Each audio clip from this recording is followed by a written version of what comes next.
10 laps remaining, 10 laps remaining. Gap 2.6. Fuel target 0. Fuel target 0.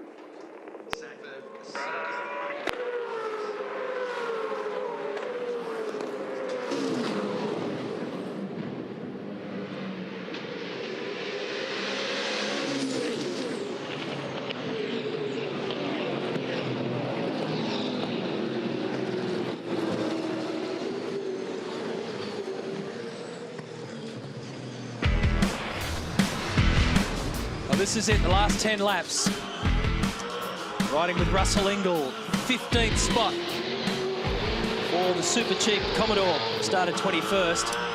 It's really hard work in this mid-pack area too, Matty. You know, it's physically tough, and you know, you get the information from your crew, or you look at your pit board and you realise where you are in the field, and it doesn't give you a lot of joy. But this is a really tough battle going on here between Dean Fiore and Russell Ingall. These guys are 14th and 15th at the moment. Actually, Dean, when you look at his history, it's interesting. He's had his best race results and his best qualifying results here at this racetrack at Hamilton. And here's a move that Rick Kelly did a bit earlier on James Courtney down at 1 and got the move done cleanly down the inside. Neil, I have breaking news. Jamie Whincup has a strike against his name after 49 laps. He's got a strike against his name at turn 4 and joins the rest of the guys. He could have come out of this squeaky clean. I hear your strike and I raise it by 2 because Alex Premer has now opened the account for his 4th tour of the pit lane. So he's got 2 strikes towards tour number 4 and his pit lane penalty. Any advance on that? If Alex Premer was a baseballer, he'd spend half the day in the dugout. It's unbelievable. That many strikes today. James Courtney's going to get a bad sportsmanship flag as well for position 13 because he's on 5 strikes now. He'll have to be very, very careful at the back end of the race or he'll find himself through the lane. You know, I know we talk about the skill of this bloke. He mastered this circuit from 2009 and 2010 where he was unbeaten, but we were laughing at the fact that he managed to win a race in Tasmania doing a burnout halfway through down at the hairpin. And here he's managed to bounce back from a big, big crash in qualifying to take home at another 2nd spot, another podium finish. He won't catch Winterbottom unless something drastic happens, but Whincup's got this ability to bounce back even when things aren't going his way. Matthew, I thought it was interesting just listening to Ross Stone there. He said, quote, not enough turn in both his cars. Now, we've also heard Jamie Whincup and Craig Lowndes raising their rear roll centres because they had understeer. Let me just show you, they both mean the same things. Understeer, which is a condition where your front tyres have less grip than your rears effectively. So the car pushes. As you try and turn into the corner, it sort of wants to go straight ahead.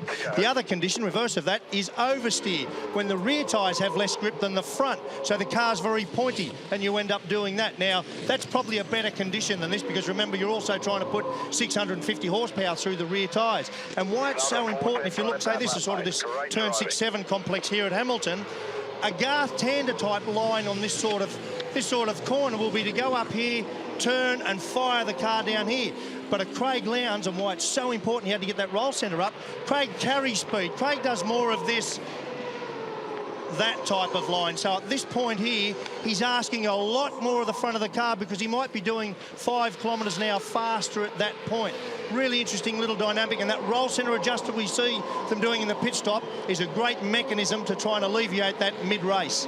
Well done, Larko. That's a very good explanation of what we've heard all day about the guys trying to tune the car, but also the difference in style that guys like Tander and Lowndes actually have. Garth Tander normally very late apex, very straight exit, and Craig Lowndes carries a lot of speed to the corner. You see Garth Tander now entering pit lane and all that damage on the front of the car. It's a bit ordinary, earlier, isn't it? Yeah. Garth, the proud West Australian, of course, he'll be looking forward to our next event, the Trading Post Perth Challenge. May 4 to 6. Can't wait to get back to Barbagallo. Michael Patrizzi also local, and Carl Reimer as well. Garth's just looking to be a classified finisher here. He's 11 laps off the lead. But the good news is that even though you're at the back of the pack, you still get a little fistful of points. So that's what he's trying to do at the moment, because you never know, you may need them later in the championship. He's chopped the gap here, Whincup. He has. So he's gained half a second since we last checked in. So it's down to 1.5. And there's enough time left. And remember, he's still got enough credits up his sleeve. If he wants to try and gain a 10th through turn 4, he can. He can have a go at it. He's just relentless, isn't he, Matt? He just keeps on coming at you. James Moffat's also only got one more life, and he's got to go through the pit lane. He's got a bad sportsmanship flag now for 5 infringements. So this is getting a bit interesting here. They've matched times in the first sector now on this lap. You can see the gap. The computer says it's 1.47 seconds between these two cars. And it's night and day to the next. It's 7.8 seconds back from Whincup to Davison. Yeah. So even in this first sector that we've seen the lap time there of 59.4 versus a 1 minute 0.3, so there's almost 9/10 of a second difference in the first 2/3 of the lap. Yeah, it's at 7.9 seconds back to Davison, and a further 7.9 back to Lowndes. So the big roll centre change on Craig's car didn't do anything for it. No. We saw that 10 mil change. Maybe it hurt the tyres worse later. Jason Bright's also now going to get a bad sportsmanship flag for 5 infringements. Frosty has been flawless from the start. And here's his teammate, Will Davison. Race win yesterday, eyeing off a podium spot today and another good haul of points.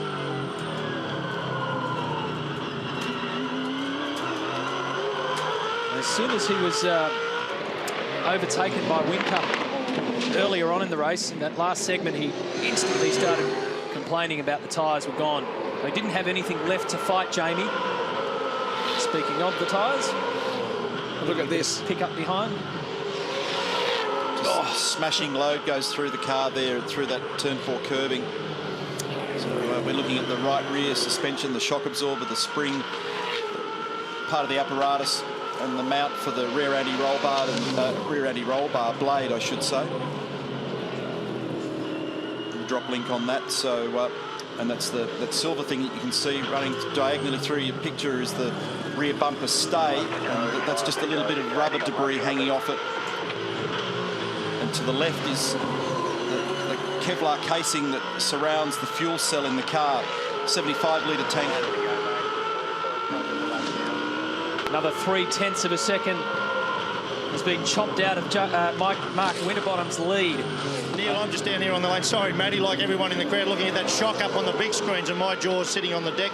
And it's a really good demonstration of the challenge that the engineers have. Remember, that shock absorber is a big, big part of tuning these race cars, and it's full of intricate little parts. And you can see that when it hits a curb, it moves at what we call, maybe a metre of distance or displacement in a second, and they've got to tune that at the same time that they tune what the driver feels, which is more like 50 millimetres a second. That is a massive challenge for these guys on the pit lane. I'll tell you what's happening at the moment though, Larko, there's some feeling out there, because feeling pressure at the moment is Mark Winterbottom. The gap is down to 1 second here. This thing's coming alive at the back end. Whincup is relentlessly on the march. He's made, look at that time on the Energizer split timer there at the bottom. 0.4, 0.2, 0.2, and then they've basically matched on lap 54. Now, a couple of other guys are right on the fringe here of pit lane drive-through penalties as well since we last referenced it. Rick Kelly has got 5 against his name. Lights on, lights on. Nothing in it. 4 to go, and you're safe on curb strike at the end of the race. Frosty is not. That's right, so critical. that means that Jamie will be hungrier now through that curbing at turn 4. He's only got 1 against his name, so he can afford to go through there 4 times. And even then, he'll only get the bad sportsmanship flag. It might give him the edge. So the question there he also wanted to know from Mark Dutton was brakes. He's talking about brake temperature.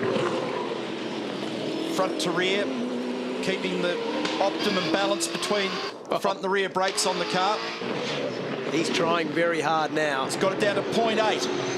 And what Mark Winterbottom is sensing and feeling now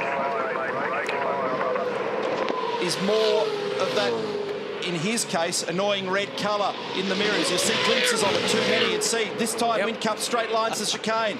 So this gives him an extra little run up into turn 5. Great strategy, very smart play, this one. He bought 1/10 of a second. It's now down to 7/10. The difference. And he'll be sizing him up, not for anything at this end of the circuit. He's been mega strong under brakes in the last 50 metres, trailing the brake into turn 2. That's what he'll be focused on. Exactly. Oh hey, are you watching this video from outside New Zealand or Australia and want to watch me race live? Sign up to SuperView to stream every race live and catch up on classic races from the past. Search SuperView and sign up through supercars.com or through YouTube memberships. I don't think it'll happen this lap, but it's not far away. Yeah, believe it or not, Alex Premer is getting another bad sportsmanship flag. One more infringement, which on probability is going to happen, and he's in for his 4th tour of the pit lane. That was close. Whincup almost wiped that right-hand mirror off the Vodafone Commodore, and you can see how deep he was in the brakes there. It bottomed heavily on that bump at the end of the main straight. Again, took another almost 2/10 out of that gap, 0.6. Jamie's poise looks great. It looks like he's on a qualifying lap. He's driving the car mega straight under brakes. He's using everything. He's got it right up against the wall already. Frosty's having to go defensive. Yep. He used a crazy amount of curb then, Frosty. He actually made him slow. Down at 2. Whincup's all over him now. He'll have a huge crack when they get down to the turn 4 chicane. It'll harass him at the other end of the circuit. And watch this thing leap to life when they get back down to turns 1 and 2. But 5's a chance too. If he gets through here well, they both incurred the curb jump. So Winterbottom has 4 strikes next to his name. Whincup now has 3. But this is a grandstand finish. Now Whincup is close enough to have a look at him. Round the back part of the circuit. He's going to be there when it matters at turn 1 and then turn 2. Tyres are just hurting a little bit for Winterbottom's car. He's having to alter his lines to try and drive around its weaknesses at the moment, but Whincup's able to drive his car like he's on a Q lap. This is the last corner. Watch how good he's been under brakes down here into turn 1. Frosty now has to try and be as defensive as he can and shake him.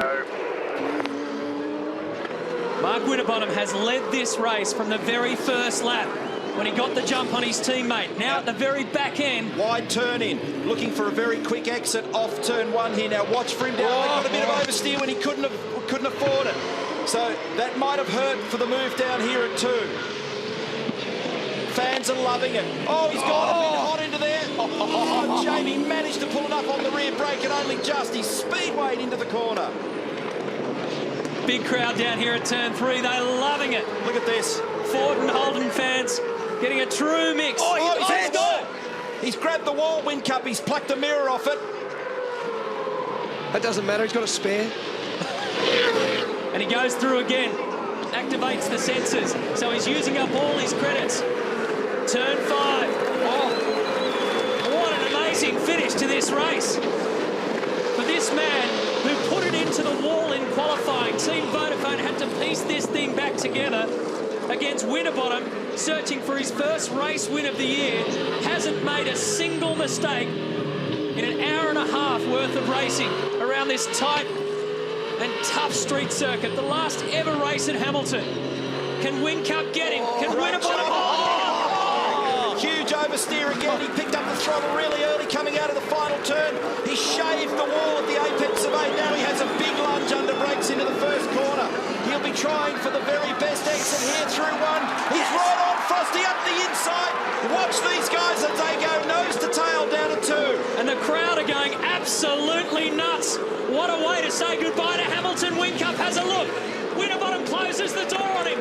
How do they not touch? Unbelievable at 2. Less than 3 kilometres to go. Sun in their eyes.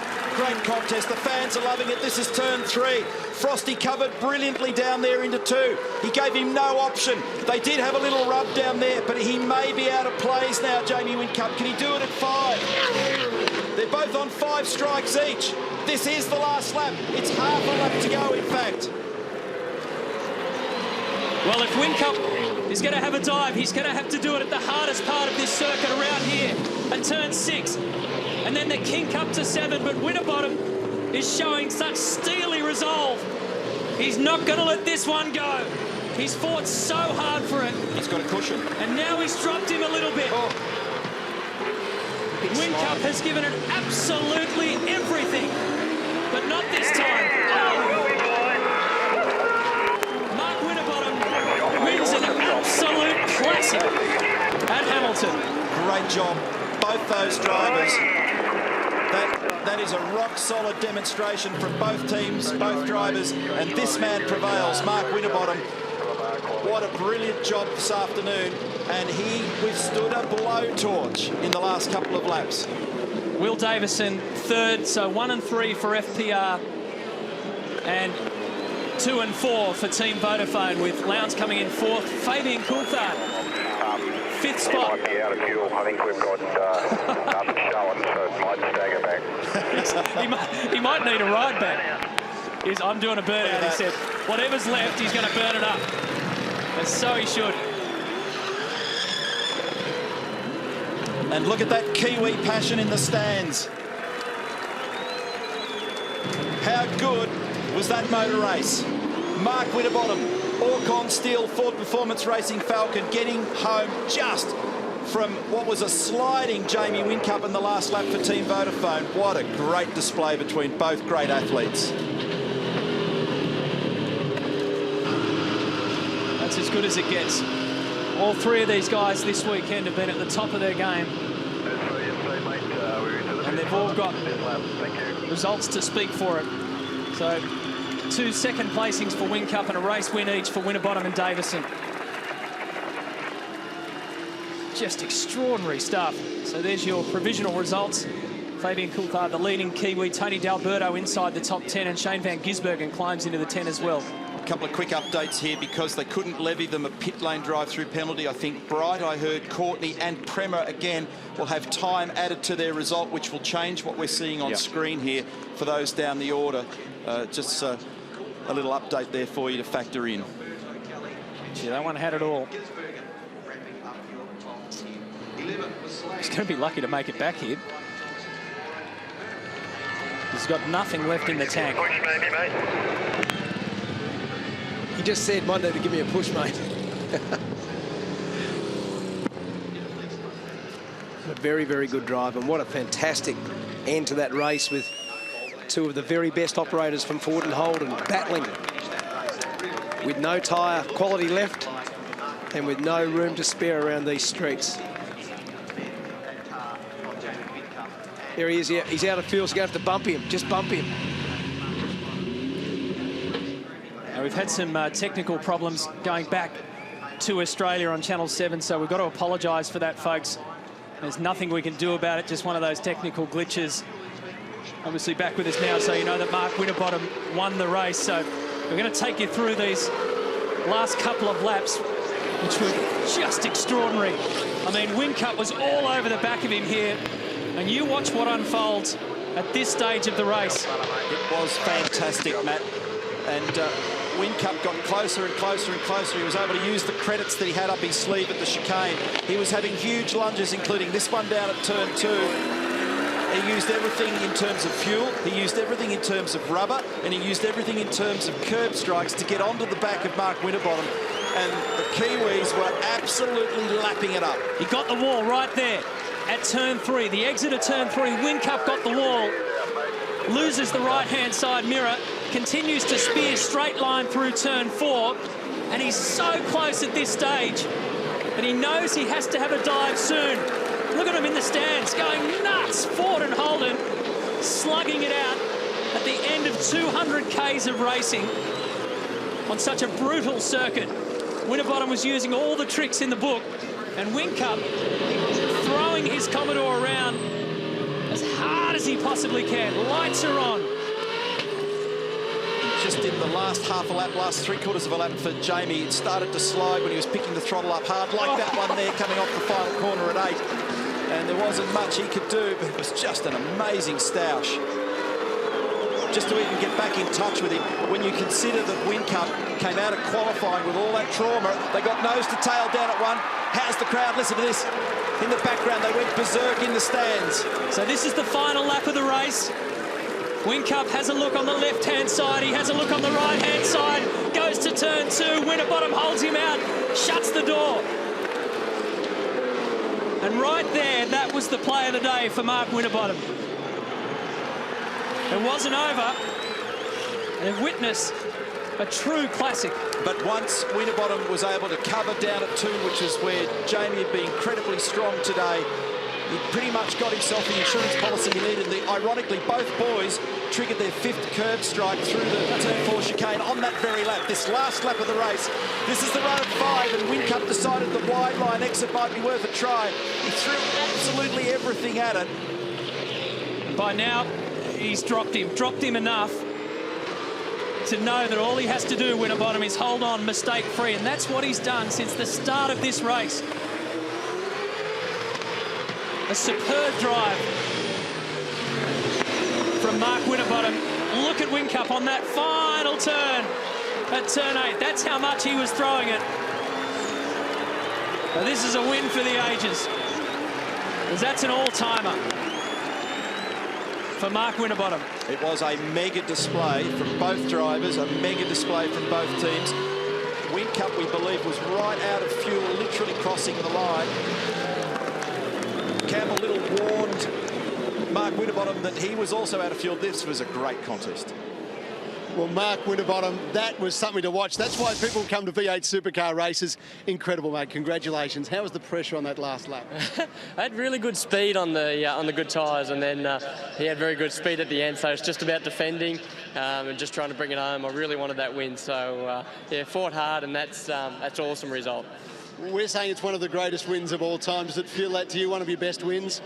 It's definitely good to win any time. So yeah, it's good just to fight and hold on there. And you know, you got your curb strikes, you got tyre grip, you got all these things going on. And you know, Jamie's probably one of the best passers in the category. So had to work hard to defend him, but yeah, I wasn't going to let it go. It was a good win. Great skill and courage, Frosty. Well done. Enjoy it. Thanks, mate. Jamie Whincup, boy, what a race you gave us there. That was so close. Almost had him. Yeah, hey, I give it up to everything I had. There's a lot of Holden fans out here that really wanted that win, but we give it all we had. As Frosty said, it was a crazy battle, tough conditions, but we got there. Jamie, how close did you get in those last couple of laps? Oh, very close. Yeah, I actually thought I was odds on, actually. I thought I'm looking pretty good here. The car hung onto his tyres well. And just to clarify the pit lane at the end there, he was out of fuel, so I had to push him down. I wasn't getting angry or anything. Awesome, Jamie. Thanks for giving us one of the great finishes of all time. Well done. Thanks, Brett. Cheers. Thanks. And Will Davison, great to be back on the podium once again. This is turning into a stellar year for you. Yeah, maybe I should just qualify 6th more often. So, yeah, obviously off pole was great. Didn't get the best start, but yeah, it's great to hold on. We had a few little dramas of my own today. Just didn't quite have the speed, so it's just good to bring it home and wrap to see Frosty get his first win for the year. And fantastic now heading into Perth. Feels good? Yeah, everything feels fantastic. Like I said, everything wasn't 100% comfortable for me today, so if we can make those not so perfect days still 3rd on the podium, that's a great haul of points. So we'll go to Perth full of confidence. It's the Trading Post home event, so we'll get this thing up the front there. Well done. Enjoy the podium, Will. Good on you. You bet. Thanks. Cheers. Down here with Lee Holdsworth, position 6, mate. You must be happy about that, but just tell me, this is a tough circuit, isn't it? Yeah, it certainly is, and it's even tougher when you have to save fuel, then try and brake later to make up for that. So, no, it's good to get some more points to our championship. If we keep bundling up these points, we'll finish pretty well in this championship. But a good job by the Irwin boys and SBR, and I'm pretty stoked with that. Well, it could go downhill from here, mate, because I don't know if when you go back and look at the telecast, you'll see the fantastic job Ross Stone did with commentary today. So you don't want him to drop the ball during the course of the year, mate. Oh, that's good. That's good. I'm sure he'll be loving that. No, good job all round. And you enjoying the Falcon, mate? Yeah, it's been good. Still haven't got on top of qualifying, but getting closer. You know, I get better every day, but I'm sure that'll just come with time. So, yeah, wait to a couple of rounds in and we'll see some good results there. Can't wait to see you in Perth. Good luck, mate. Thanks, mate. Cheers. Lee Holdsworth makes up 4 spots to finish in 6th. So let's check out the championship point score for you, and it's 21 points the difference now between Will Davison and Jamie Whincup. Craig Lowndes has moved up into 4th spot and pushes Garth Tander back down to 7th, and Rick Kelly inside the top 10. And also special mention for his brother Todd, who made up 6 spots to finish inside the top 10 today. Time for the podium now. 41,300 fans trackside at Hamilton, making 117,000 for the weekend on a great weekend of racing. Race 6 of the year, the 2012 ITM 400 Hamilton. Would you please congratulate our winner for Ford Performance Racing, Mark Winterbottom. In 2nd place for Team Vodafone, Jamie Whincup. In 3rd place, Ford Performance Racing's Will Davison. And representing the winning team, Ford Performance Racing, John Moore. To make the presentation to 3rd place, the Chief Operating Officer of V8 Supercars, Mr. Shane Howard. Making the presentation to 2nd place, the Managing Director of Beam Global New Zealand, Bevan Aiden. Presenting to the winning team, the Chief Executive of the Hamilton City Council, our magnificent host this weekend, Mr. Barry Harris. And presenting first place, the Director of Pine Pack ITM, Dawn Mahari. And the Mark Porter Memorial Trophy, presented by Paul Taylor, General Manager, Marketing and Operations for our major sponsor, ITM. Ladies and gentlemen, the 2012 ITM 400 Hamilton Race 6 winners. Good job, Barrett's. Mark Winterbottom gets his 18th career V8 supercar race win. His first since Sydney last year, so he's got an affinity with the street circuits, and his name goes in the history books as the last race winner at this venue. Champagne flows on a great weekend for Ford Performance Racing, and a great weekend for fans after such a crazy finish. But let's take a break, have more after this.